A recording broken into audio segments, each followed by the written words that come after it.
بسم اللہ الرحمن الرحیم۔ کچھ دن پہلے لندن میں ہمارے احمدی اور غیر احمدی حضرات کے درمیان مختلف موضوعات پر مناظرہ ہوا، جس میں ایک موضوع یہ بھی تھا کہ کیا حضرت مرزا غلام احمد صاحب قادیانی مسیح موعود علیہ الصلوۃ والسلام آ حضرت صلی اللہ علیہ وسلم کی آمد ثانی ہے، یعنی کیا آپ محمد اور احمد ہیں؟ ہمارے دوستوں نے الحمدللہ مثبت جواب دیے، لیکن مخالفین کی طرف سے میں نہ مانوں کی رٹ لگی رہی۔ ناظرین، موضوع پر بات کرنے سے پہلے میں غیر احمدی حضرات کے طریقے گفتگو پر حیرانی اور افسوس کرنا چاہتا ہوں کہ ان کی تمام باتوں کا لب لباب یہ تھا کہ ہمیں صرف ہاں یا نہ میں جواب دیا جائے کہ کیا حضرت مرزا غلام احمد صاحب قادیانی آ حضرت صلی اللہ علیہ وآلہ وسلم کی آمد ثانی اور محمد اور احمد ہیں یا نہیں۔ ہر بار سوال کر کے یہی پوچھتے کہ یس اور نو۔ Point number one, I want to know your position. Is Mirza Ghulam Ahmad Sahib second coming of Muhammad Rasulullah? Yes or no? Tell your position. Number one. Number two, looking at the face of Mirza Ghulam Ahmad is like looking at the face of Muhammad Rasulullah. Tell us yes or no. Number three, to be buried in the feet of Mirza Ghulam Ahmad is like to be buried in the feet of Muhammad Sallallahu Alaihi Wasallam, like Abu Bakr Umar. Tell us yes or no. Tell us your position. Number four, is the wujood, listen Razi, is the wujood of Mirza Ghulam Ahmad, the being of Mirza Ghulam Ahmad, is his being the being of Muhammad Rasulullah? Yes or no? Tell us your position on these 4 آپ points. غور فرمائیں کہ کیا کسی کے عقائد کی حقیقت جاننے کا یہ طریق درست ہے؟ خاص طور پر ایسا مبارک وجود جس نے زمانے کا مسیح اور مہدی ہونے کا دعویٰ کیا ہے، ان کی بیان کردہ تحریروں کو آپ یس اور نو کے ساتھ کیسے پرکھ سکتے ہیں؟ ناظرین، اگر کوئی غیر مسلم قرآن مجید کی آیت نساؤکم حرث لکم پیش کر کے آپ سے پوچھے کہ کیا تمہاری عورتیں تمہاری کھیتی ہیں، ہاں یا نہ، یس اور نو، تو آپ کیا جواب دیں گے؟ اگر آپ کہیں کہ نہیں تو یہ جھوٹ ہوگا، کیونکہ قرآن مجید میں تو صاف کھیتی لکھا ہے، اور اگر کہیں کہ ہاں تو یہ حقیقت کے خلاف ہے، عورتیں تو کھیتی نہیں ہیں۔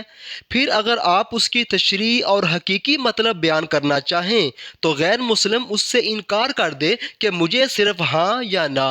یس اور نو میں جواب دو، تو آپ اسے غیر معقول شخص نہ سمجھیں گے تو کیا خیال کریں گے؟ اس کی نیت صرف فساد ہے، نہ کہ حقیقت کو جاننا۔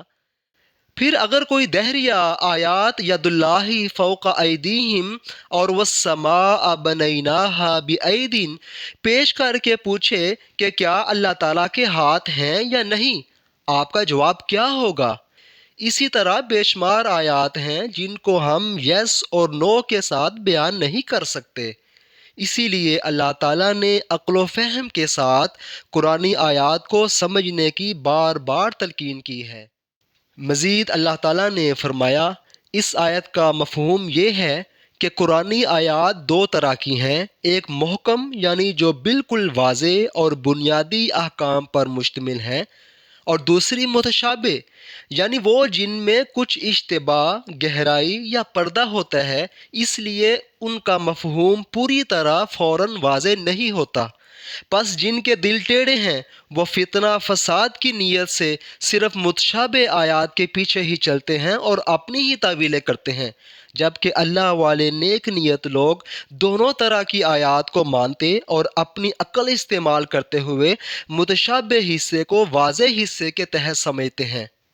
اس سے یہ نہیں سمجھنا چاہیے کہ نعوذ باللہ حضرت مسیح موعود علیہ الصلوۃ والسلام کی تحریریں قرآن مجید کے برابر ہیں۔ مقصد صرف یہ ہے کہ اس آیت کی روح سے اللہ تعالیٰ نے سمجھایا ہے کہ مذہبی معاملات و عقائد کو صرف متشابہ حصے اور یس اور نو کے ساتھ نہیں سمجھنا چاہیے، یہ فتنہ و فساد چاہنے والوں کا کام ہے۔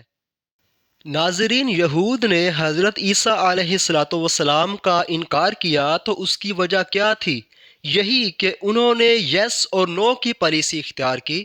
یہود کا عقیدہ تھا کہ حضرت مسیح علیہ السلام سے پہلے ایلیا نبی یعنی حضرت الیاس علیہ السلام جو کہ ان کے نزدیک آسمان پر چلے گئے تھے دنیا میں واپس آئیں گے۔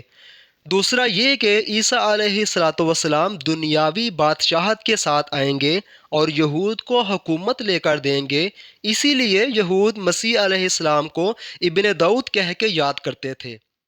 لیکن جب یہود نے حضرت عیسیٰ علیہ السلام سے ایلیا نبی اور اپنی بادشاہت کے بارے پوچھا تو حضرت عیسیٰ علیہ السلام وضاحت دینے لگے کہ ایلیا کے آنے سے مراد یوحنا نبی یعنی حضرت یحییٰ علیہ السلام کا آنا مراد تھا جو کہ آ گیا ہے،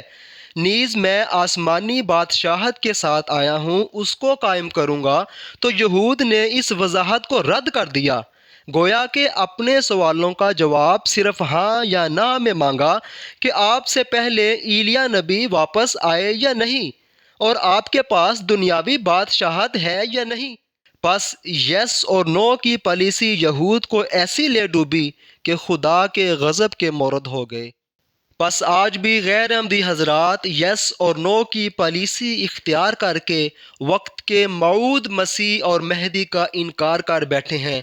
اور اپنے عمل سے حضرت صلی اللہ علیہ وسلم کی حدیث مبارکہ کی سچائی پر مہر لگا رہے ہیں، جس میں آپ صلی اللہ علیہ وسلم نے فرمایا تھا کہ میری امت یہود سے بہت مشابہ ہو جائے گی۔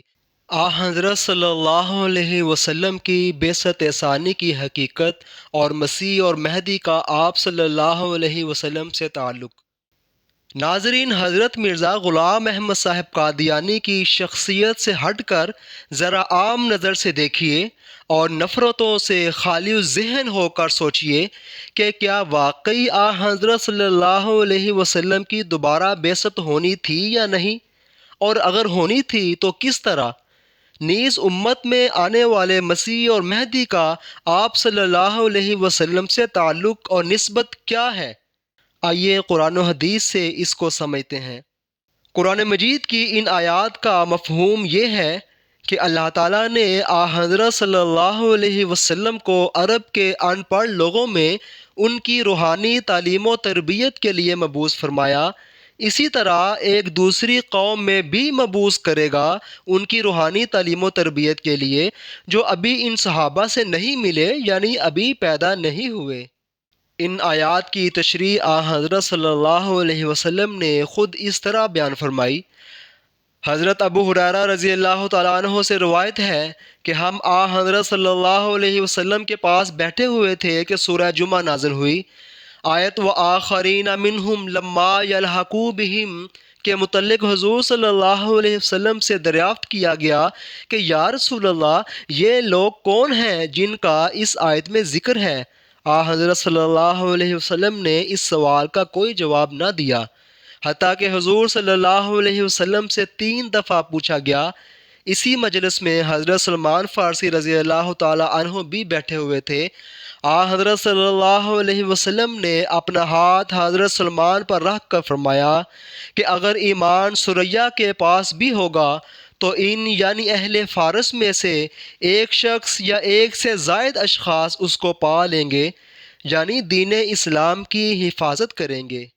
اب ظاہر ہے کہ حضرت صلی اللہ علیہ وسلم تو وفات پا چکے ہیں اور وفات یافتہ دنیا میں دوبارہ نہیں آتے، تو اس سے لازم آتا ہے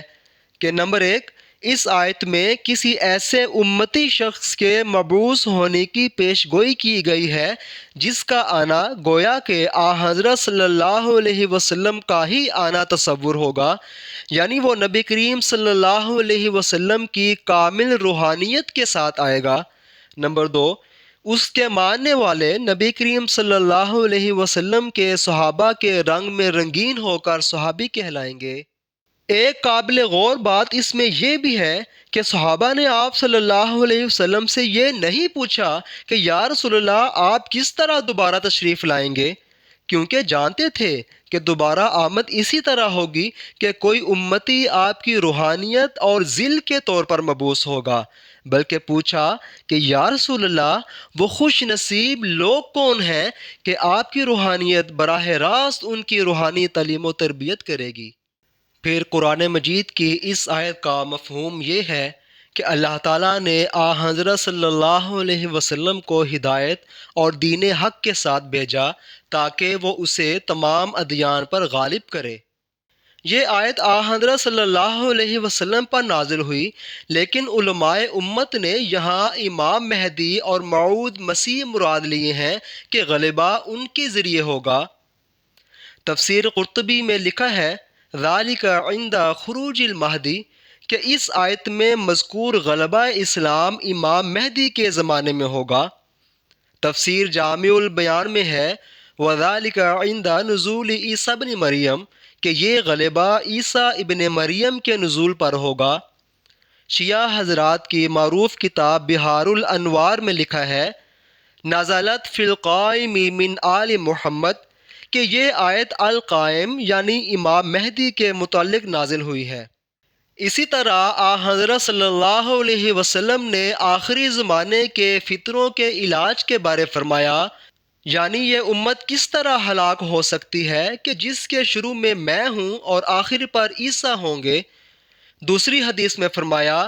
کہ امام مہدی میری نسل یعنی اہل بیت میں سے ہوں گے، حضرت فاطمہ رضی اللہ تعالی عنہا کی اولاد سے ہوں گے، ان کا نام میرے نام کے مطابق ہوگا اور ان کے والد کا نام میرے والد کے نام کے مطابق ہوگا۔ وہ زمین کو انصاف اور عدل سے بھر دیں گے جیسے وہ ظلم اور ناانصافی سے بھر دی گئی ہوگی۔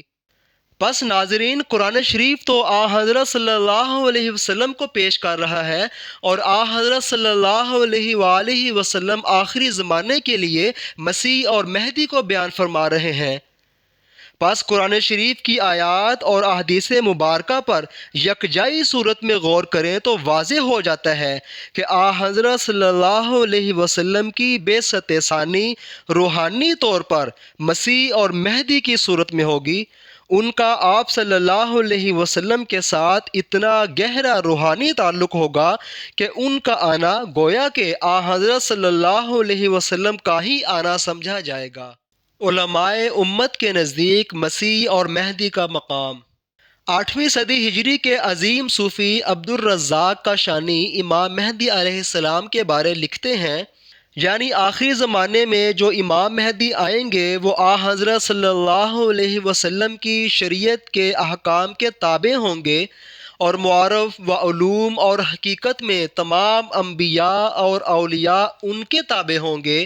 کیونکہ امام مہدی کا باطن محمد مصطفیٰ صلی اللہ علیہ وسلم کا ہی باطن ہوگا۔ باطن یعنی روحانیت۔ پھر 12ویں صدی ہجری کے مجدد حضرت شاہ ولی اللہ محدث دہلوی امت میں آنے والے مسیح کے بارے لکھتے ہیں، عوام کا خیال ہے کہ مسیح جب زمین کی طرف نازل ہوں گے تو وہ صرف ایک امتی ہوں گے۔ ایسا ہرگز نہیں، بلکہ وہ تو اس میں جامع محمدی صلی اللہ علیہ وسلم کی پوری تشریح ہوں گے اور آپ صلی اللہ علیہ وسلم ہی کا دوسرا نسخہ ہوں گے۔ سادہ الفاظ میں یوں سمجھیں کہ آپ صلی اللہ علیہ وسلم کی ہی روحانی فوٹو کاپی ہوں گے، اور اسی کو ذلی محمد کہتے ہیں، کیونکہ جس طرح فوٹو کاپی اپنے اصل سے الگ نہیں ہوتی، اسی طرح ذل یعنی سایہ بھی اپنے اصل سے الگ نہیں ہوتا۔ مثال کے طور پر زید کے سائے کو اگر ذلی طور پر زید کہہ دیں تو بالکل درست ہوگا، کیونکہ زید اور اس کے سائے میں کچھ فرق نہیں سوائے اصل اور ذل کے۔ اسی طرح حضرت شاہ صاحب فرما رہے ہیں کہ آنے والا مسیح آپ صلی اللہ علیہ وسلم کا روحانی اعتبار سے ذل ہوگا، جسے ہم ذلی محمد کہہ سکتے ہیں۔ پھر فرمایا مسیح اور ایک امتی کے درمیان بہت بڑا فرق ہوگا۔ مسیح موعود کا حق ہوگا کہ اس میں سید المرسلین صلی اللہ علیہ وسلم کے انوار منعکس ہوں۔ شیعہ فرقہ کی معروف کتاب بہار الانوار میں امام مہدی کے بارے لکھا ہے،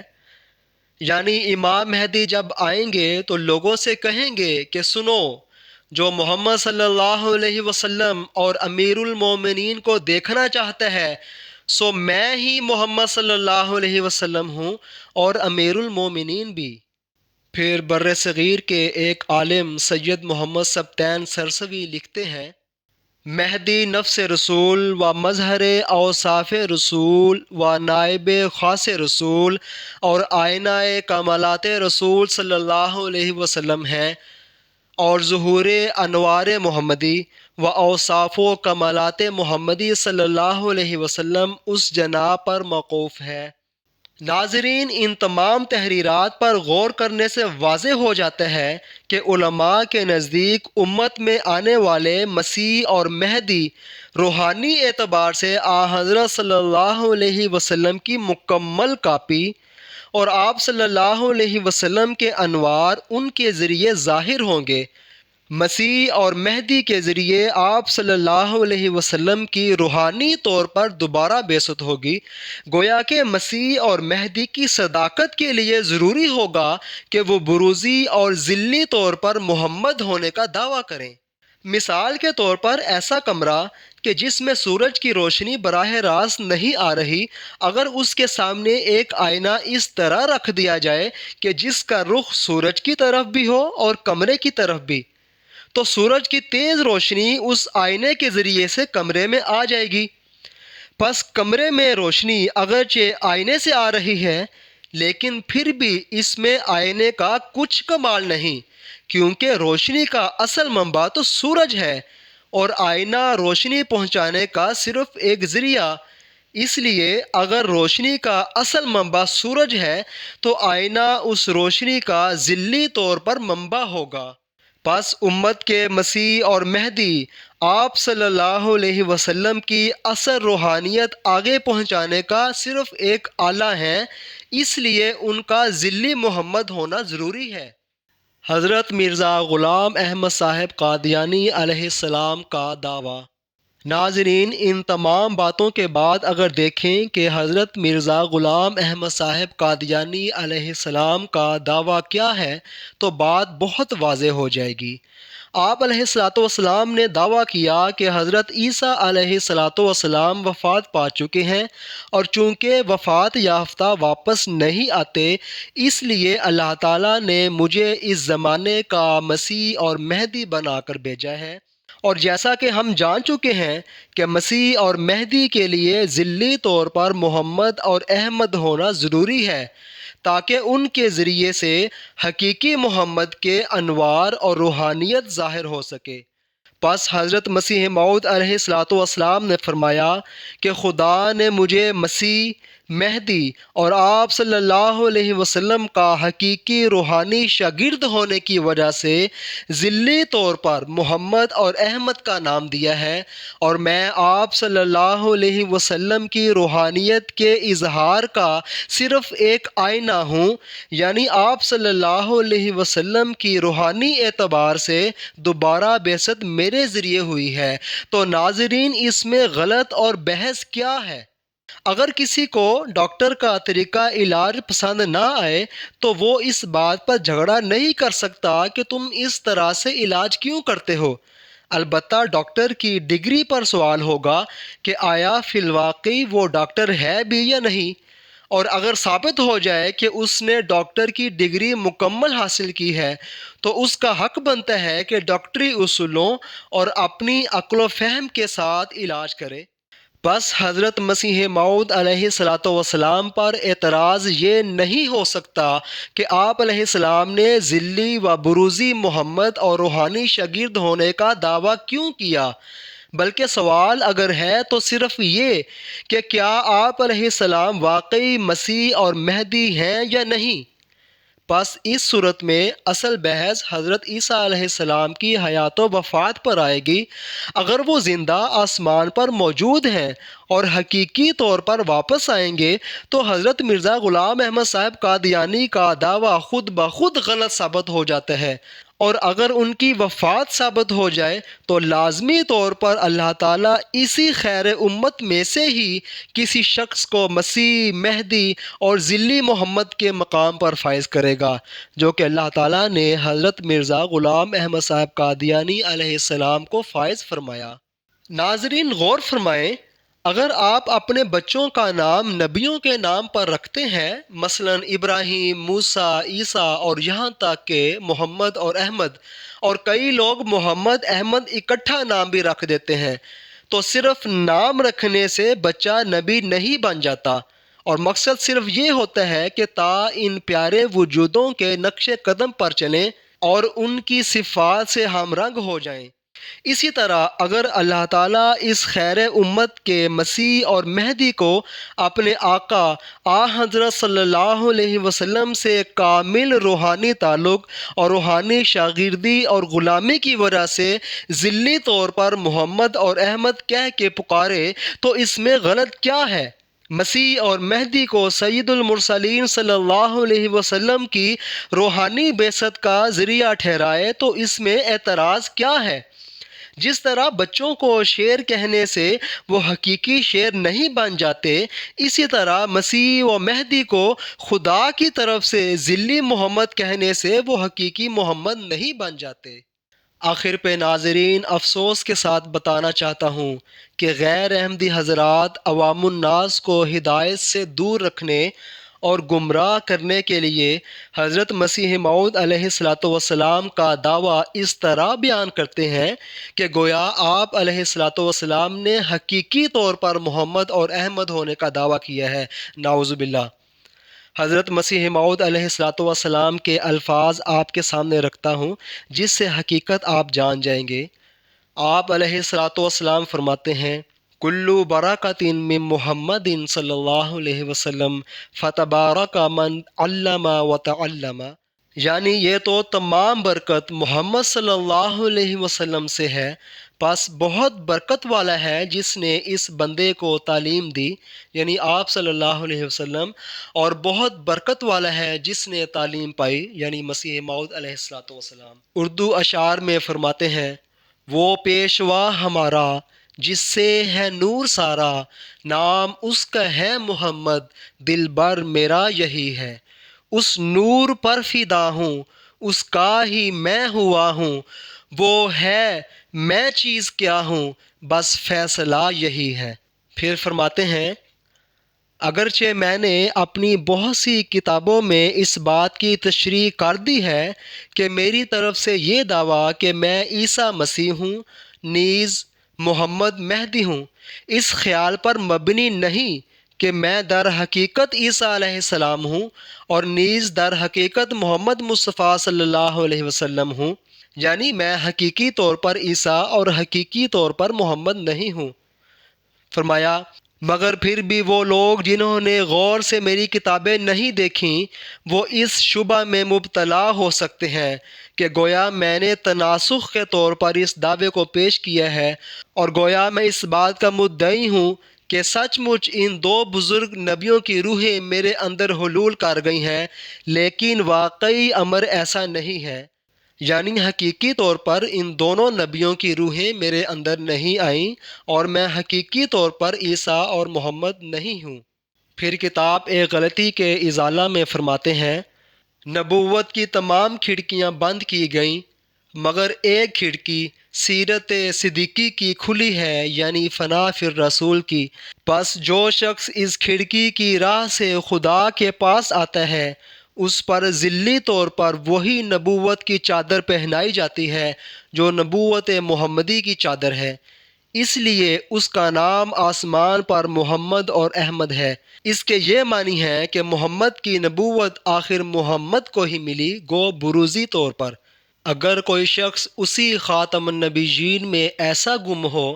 کہ بباعث نہایت اتحاد اور نفی غیریت کے اسی کا نام پا لیا ہو اور صاف آئینہ کی طرح محمدی چہرے کا اس میں انعکاس ہو گیا ہو تو وہ بغیر مہر توڑنے کے نبی کہلائے گا، کیونکہ وہ محمد ہے، گو ذلی طور پر۔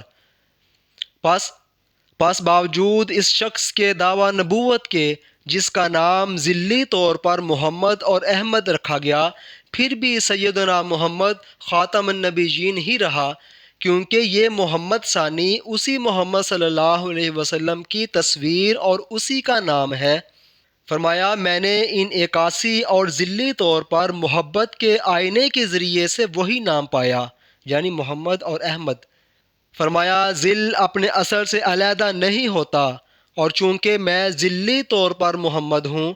پس اس طور سے خاتم النبیین کی مہر نہیں ٹوٹی۔ فرمایا جب کہ میں بروزی طور پر آ حضرت صلی اللہ علیہ وسلم ہوں، اور بروزی رنگ میں تمام کمالات محمدی مع نبوت محمدیہ کے میرے آئینہ ذلیت میں منعکس ہیں، تو پھر کون سا الگ انسان ہوا جس نے علیحدہ طور پر نبوت کا دعویٰ کیا؟ بھلا اگر مجھے قبول نہیں کرتے تو یوں سمجھ لو کہ تمہاری حدیثوں میں لکھا ہے کہ مہدی موعود خلق اور خلق میں ہم رنگ آ حضرت صلی اللہ علیہ وسلم ہوگا، اور اس کا اسم آ جناب کے اسم سے مطابق ہوگا، یعنی اس کا نام بھی محمد اور احمد ہوگا، اور اس کے اہل بیت میں سے ہوگا، اور بعض حدیثوں میں ہے کہ مجھ میں سے ہوگا۔